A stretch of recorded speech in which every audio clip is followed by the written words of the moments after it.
Welcome friends to the 2024 Mazda MX-5 Miata review. I've already done a full detailed video covering the changes for the 2024 ND3 Miata, so you can check that out after you're done watching this review. With that established, let's get into my driving impressions. Okay, regarding this car, we already know what it's about. It's a brilliantly engineered and designed product that's not some gimmick, all right? This is not something that you get tired of after 6 months of driving it. No. You can own this for a long period of time. You can have driven many other cars that cost way more money than this, $250,000 exotics that you bought either to please your ego or to write off on your taxes. No matter what high-end vehicle you own, you can always step back into this and appreciate it. Why? Because this is not some gimmick. This is the fundamentals of driving. This is a proper rear-wheel drive, lightweight sports car that offers connection and that actually has a soul.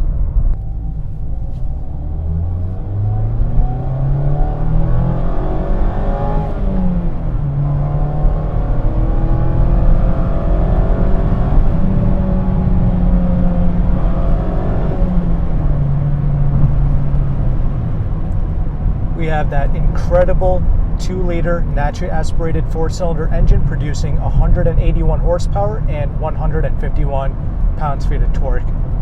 Sure, people can mock and scoff that all day long, but those who have actually driven this car know that that's plenty for this machine. I believe Car and Driver, they tested the convertible to do 0 to 60 in 5.7 seconds, and RF models like what I have here, this is the fully loaded Grand Touring RF, it did 0 to 60 in 5.8 seconds. So if you're wondering if the convertible is faster, sure, but in the real world you're not going to notice it. But in general, nobody is going to have a complaint with the speed because this is a car that weighs between 2,300 to 2,500 pounds. This feels effortless and brisk out on the road, and it's the perfect amount of power for the streets, and that's another reason why this never gets old, because you can really wring this thing out and properly enjoy it. Like, you can be doing 35 miles an hour or triple-digit speeds. This feels fun no matter what speed you're doing. And I love cars that are able to do this. Those are the types of cars that are the most amount of fun out on the street, when you can have fun going slow or going fast. And it's the engine that gives this car such a big advantage over the GR86 Toyota and the BRZ as well. Because the GR, that car does everything brilliantly. It drives great. I love it. However, the engine is its biggest letdown, not because it's slow or whatever. Both the 86 and this car, they're about the same in terms of acceleration and speed. That's not a problem. But the 86 and its engine, it sounds like garbage. It has no character and no soul to it whatsoever.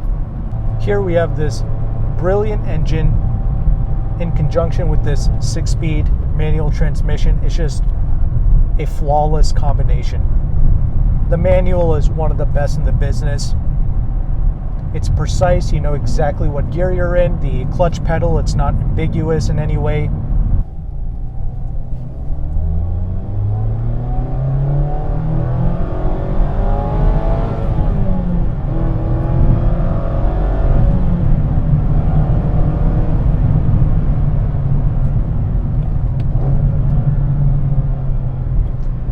You can rev match downshift, you can heel toe in this, you can do everything you need to do in this car, and it's all very easy and super satisfying.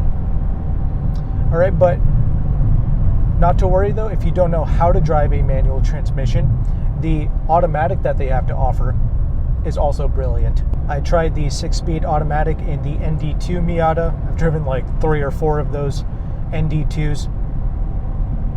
And the automatic, I was pleasantly surprised. The paddle shifters react really well, so if you don't know how to drive manual or you're disabled, you can definitely rock this car with the automatic and you will be satisfied. Same thing with the GR86. The automatic in that car was really good as well. but obviously the manual is what completes the Miata. Apparently, the club models and the Grand Touring models like this, they've played with the induction noise. Someone in the comment section of another video said that they cut a hole through the intake box. Mazda didn't say anything official. They just said that the club and the Grand Touring, they do get revised induction. And I'm not gonna lie, that's the one change that I don't really like for the 2024 ND3. Yes, this engine has now become a lot louder, but it doesn't necessarily sound better because of that change. I recall the ND2 having a much more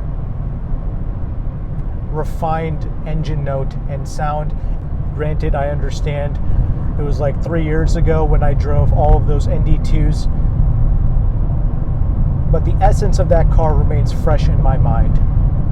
And the engine was definitely a big highlight for me with the ND2. Here, I'm not saying that this is bad in any way. Okay, as mentioned before, even this ND3 sounds way better and way cooler than the GR86 BRZ twin, so that's not a problem. I just thought I would bring that up. Now, we do have other driving enhancements here for 2024, like a asymmetric limited slip differential. Apparently the manual versions of the Club and the GT get this LSD. Now, has this LSD made a difference? I'll be honest, I'm not some race car driver. I'm just driving this thing out on the street. Perhaps out on a track it would make more of a pronounced difference.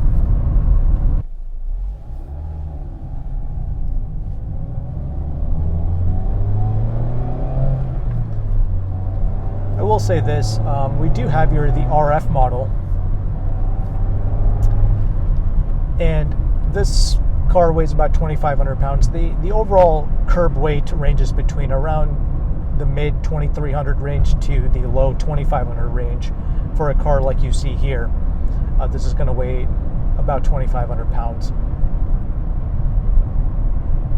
But more than that, it's the weight distribution. So this is closer to a 50-50 weight distribution when you go with the RF. It's 51 in the front and 49 in the back. If you go with a regular convertible model, which is the one that I'm actually going to recommend, the soft top has 52% weight distribution in the front, 48 in the back.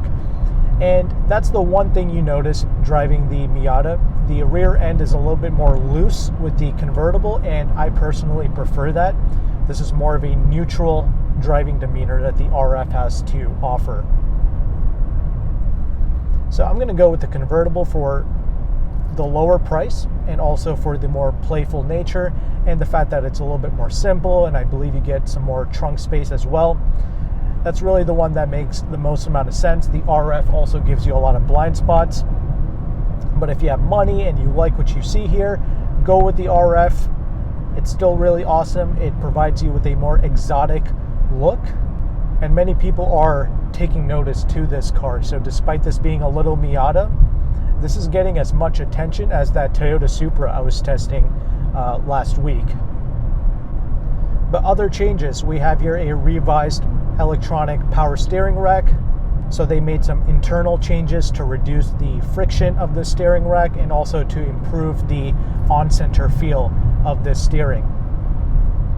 Has it worked? Is there a massive difference? Well, online you're going to see some people say that there is no difference with the steering rack. There's other people who swear by it and they say that there's a dramatic difference, and they're saying that the people who don't notice a difference, they're not as adept at finding these nuanced changes and differences. So what is the truth? Well, in my personal opinion, all right, there's not a dramatic change here, and that's primarily because the ND2s that I drove, it was like 3 years ago. I'm sure if I had one to drive here back to back with this vehicle, I'm sure I would notice some of those nuanced changes, but most of us simply don't have an ND2 to compare with this ND3. From what I can recall with driving all of those ND2s, they were all flawless, bliss driving experiences, and there was no real flaw with the ND2. That's what I recall.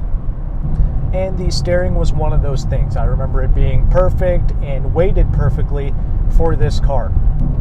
Here the steering is of course good. I mean, it always was good. So that's not really an issue for me. It's very communicative. You know exactly what's going on with the road, and the chassis speaks to you as well. But one thing I have not noticed anyone talking about is the performance of this MX-5 out on the highway. Now, what I'm about to say, I'm not going to blame the ND3 Miata for this. I believe there is something fundamentally wrong with my personal test car, and that is when I'm out on the highway, this car is bouncing up and down uncontrollably. I mean, it is almost dangerous in the way that this car feels out on the highway. Haven't noticed anyone else mentioning this, and granted, I've never noticed this with any other MX-5 that I've driven in the past. This is the first time that I felt this. I mean, I am not comfortable doing anything over 70 miles an hour with this car. Again, only out on the highway. Out on the street, like on regular roads, I can go as fast as I want and there's not an issue. There is no bounciness up and down. Personally, I think the previous person or the previous few people who were driving this car, they were really roughhousing this machine, and they were really, doing things they weren't supposed to do. They probably went over like a speed bump and bottomed out the suspension in this car to make it feel the way that it is. We do have here the Bilstein suspension. That's something that you get with the club models and above. Again, handling is brilliant on these back roads. That's not a problem. It's just that uncontrollable bounciness. That's the only thing I'm not a fan of. Again, not going to blame this car because I've driven a bunch of ND2s out on the highway at much higher speeds, and none of those cars ever had that bouncy sensation. Again, there's no videos about this, but there's there's a lot of people on the forums complaining about this, and they simply attribute this to being a smaller wheelbase product and that it's normal. Trust me, it's not normal. It's something that, you should definitely take these cars out for a test drive on your local highways to see if you experience the same things, because something that the warranty is supposed to take care of for sure.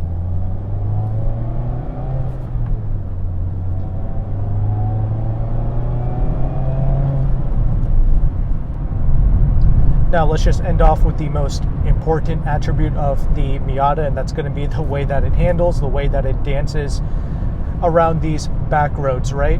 The handling is superb. A lot of people say that this is like a mini Porsche. That's not necessarily the case.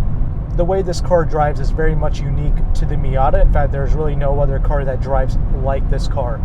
The GR86, on the other hand, now that feels a lot more Porsche-like. The way the GR86 responds on the back roads, it's very similar to what a Cayman or a Boxster would feel like. The Miata actually has some body roll, and I mean that in a good way. The way that it leans into the corners, it's definitely a momentum car, and it's definitely something that you have to master. It's a very fun aspect of the MX-5, the way that it leans in the corners.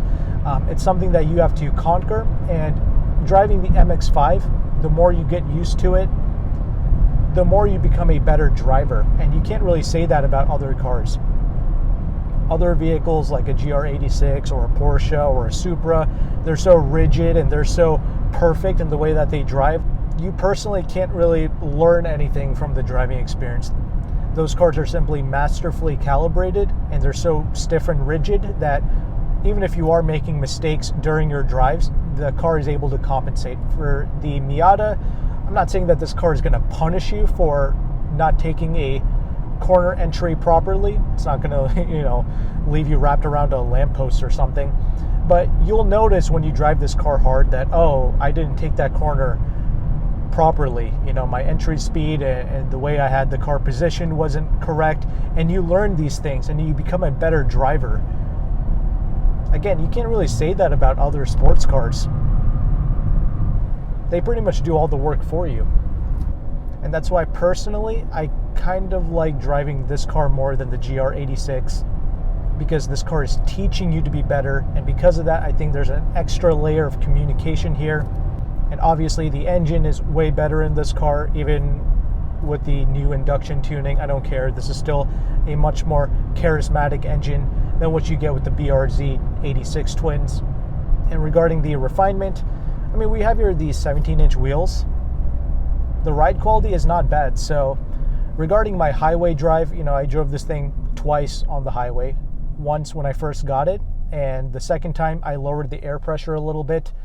This car needs 29 PSI in all four corners. So this car was at about 31 or 32. I aired it down, went back out on the highway to see if it fixed that bouncing issue, and it helped a little bit, but not really. It was still doing it. But the benefit was this car now rides a little bit better. In fact, this car rides better than the Supra 3-liter premium that I tested last week. So ride quality is good, and it can be even better if you got the Sport with the 16-inch wheels, or if you got the Club version with the BBS Recaro package. That'll get you 17-inch forged BBS wheels, so that should be lightweight, and that should help with the ride quality as well. Of course, this car is pretty noisy, right? Even out on the highway doing 70 miles an hour, this thing is well over 3,000 RPMs. Even on regular roads, you're well over 2,000 RPMs just with regular street driving. So you do get a lot more of that engine noise and a lot more of that tire noise / road noise coming through. But with that established, I think we get the point. Let's go ahead and let's talk about this interior space now.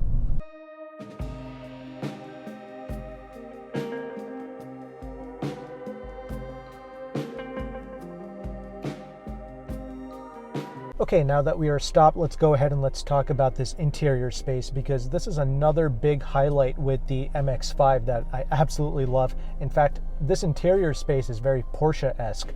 Not only is it simple, but it's also solid and well built. And by the way, these cars are built in Japan.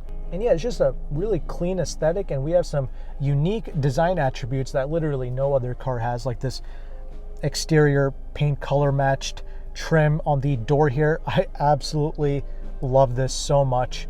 And also new for the 2024 model year is this like tan Napa leather seats for the Grand Touring model. And these seats are pretty comfortable as well. You can definitely spend time in this and not really feel fatigued. And the Club and the Grand Touring, they are going to get the 9-speaker Bose audio system. It is a pretty good audio system. However, it's kind of wasted with this cabin space because, again, this car is so loud with the road noise and with the engine noise. It gets overwhelmed, and you're not really able to appreciate this audio system. So that's another reason why I don't really think it's worth paying up for the Club or the Grand Touring. Just get the regular Sport, which comes with a 6-speaker audio system, and it comes with all the useful features that you need. Like, you're still going to get a leather-wrapped steering wheel with a base Sport model, and you're going to get the useful safety tech as standard, like blind spot monitoring, rear cross traffic alert, and much more. And speaking of safety, although IIHS never tested this car, the Euro NCAP crash results seem to be amazing with the Miata.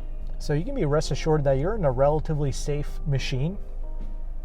And yeah, the new 86 and the BRZs, I believe they did really well in the IIHS crash test. They were able to test that particular car. So despite the small size of these sports cars, they are pretty safe, and the safety tech works really well too. Another thing, when you're sitting in this car, it doesn't feel like you're driving some small little go-kart. Everybody keeps making that comparison. Nah, you feel like you're driving a normal sized vehicle here. Part of that is because this cabin is decently wide, and of course they do that for stability purposes, but because the length of this car is short and because the car feels pretty wide, it feels like you're driving around in a square. That's a pretty unique feel that no other car really has to offer. So yeah, you have some good width here, but for the passenger, the one con is going to be you have this hump there which can sort of get in their way. That hump is less pronounced on the driver's side. And yeah, the other thing is, I'm 5'11", right? Not too much headroom here left to spare. So if you're super tall, you clearly cannot fit in this car, and you can't experience this car if you don't fit. The other thing, this is a pretty low slung machine. Getting in and out is difficult, especially if you are older or you have some, issues with your back or something. That's something else to keep in mind. However, despite how low slung this machine is, the ground clearance is pretty good at 5.3 inches. So yeah, ground clearance and step-in height, two totally different things. They don't really correlate. But on to more important matters like this new 8.8-inch display. This looks way better than it did in the past. Before, we had this little tiny display with huge bezels around it, and that really took away from the premium vibe of the interior. Now this 8.8-inch screen, it looks a lot more elegant, and if you're using this with Apple CarPlay, you can use it as a touchscreen as well. Otherwise, you simply use the rotary knob, and that's perfectly fine with me. I really like Mazda's infotainment. It's easy to use, it's simple, it's clean, and it's crisp. Now with the club models and above, you do get wireless Apple CarPlay, but according to the spec sheet, apparently the base sport models, they don't come with wireless CarPlay. Something to keep in mind. And if you're using Android Auto, no matter which trim level you go with, I believe you have to utilize the wire. Anyway, HVAC is super simple. The gauge cluster, that got slightly redesigned and it's a little bit more simple now, so I do appreciate that. We don't have a glove box here. You just have some storage in the center here, and you have a very small center armrest as well. And you have two cup holders here, which I'm not gonna lie, it's pretty smart the way they have it laid out here. You do have a place to store your phone. However, I have an iPhone 15 Pro Max. It doesn't quite fit all the way in, but weirdly enough, I can just shove it in and it's held together with like these plastic panels on the sides here. I can just kind of squeeze it in there and it's fine. Backup camera, it's not bad. It's not a 360 or anything, but nor do you need it. And the lines do not move when you move your steering. We have the electronic RF operated convertible top. So you hold that button there and it takes about 13 seconds for this top to drop. However, personally, I would recommend the soft top convertible. You can just do it even quicker with your hand. You just release it and you just push the soft top back. I think that's a lot easier. But one thing to keep in mind is if you're parking this outside, the hard top has an advantage where if you get bird droppings on this car, which I did with this vehicle, it's easier to clean off. With a soft top convertible, perhaps there's some type of ceramic coating type of material that you can apply to help clean the soft top a little bit better. But definitely if you own the regular convertible, you should certainly store it inside of a garage. And real quick, I'll just make a separate segment for this because I obviously didn't want to ruin the audio quality of this video, but I'll talk about my experiences driving this car with the top down. So this RF model, you can drop the top in about 13 seconds. You have to hold down this button here, and it is really enjoyable to drive this car with the top down. However, although you don't get a lot of wind buffeting in here, like you can still wear a hat and drive the Miata RF with the top down, especially with the windows up, because we do have this little like plastic window here in the back as well to help out with the wind buffeting. So you can definitely drive this car top down with the windows up. Have a hat on, it's not a big deal, but you are still getting that wind noise in the cabin, so it becomes a lot more difficult to hear the engine. So I personally like to drive with the top down if I'm just cruising around casually in the Miata. If I'm driving this car more hard, I would actually like to have the top up so I can listen to the engine more and be more immersed in the driving experience, if that makes sense. There are no rear seats, of course, and the trunk is absolutely puny like you would expect. I believe the regular convertible gets a slightly larger trunk, but regardless, it's pretty small. That's where the GR86 has an advantage.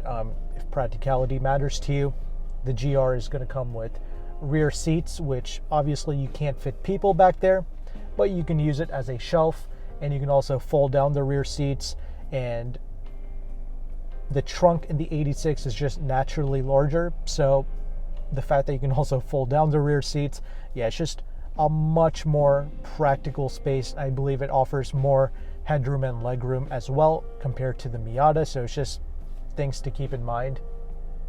Granted, I'm assuming if you're buying cars like this is going to be your second, third, or even your fourth vehicle, so maybe practicality doesn't matter to you and the driving experience is the only thing that matters. Personally, they both drive amazing, but the Miata just takes it to another level.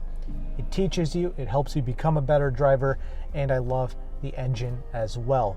And real quick, before we conclude, just want to mention we do have one touch down windows, but they do not go up with one touch. Just thought I would mention that. Anyway, let's go ahead and let's conclude this video.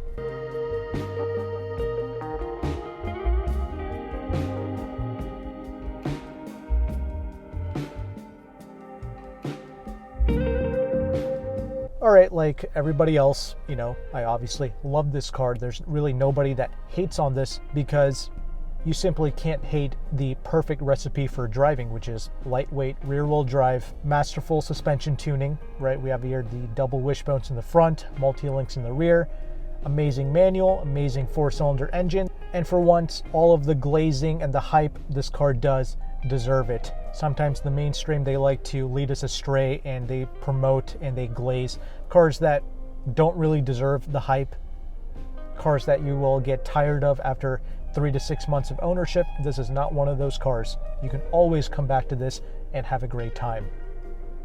The interior is absolutely amazing for what it is. I like the new technology, but really the big question is the ND3 worth it? Are the changes worth it? And is it worth the high price tag? Well, first of all, the ND3 is nice. Is it a dramatic improvement over the ND2? Of course not. If you currently own an ND2 Miata, stick with that. That car is perfect. But if this is the first time that you're looking into these cars, yeah, this is cool. Obviously, you can keep the price down dramatically by simply going with a base sport model. Obviously, if you like the creature comforts that the GT has to offer, go ahead. But also, even the Club with the BBS and the Recaro package, that's going to go for around $39,000, even as a soft top convertible. So it's not cheap when you go with the Club or the GT. So for around $31,000, that's what I'm saying, the sport model with 16-inch wheels and 195 wide tires, that's going to be a blast to drive out on the street. We have here 205 wide tires.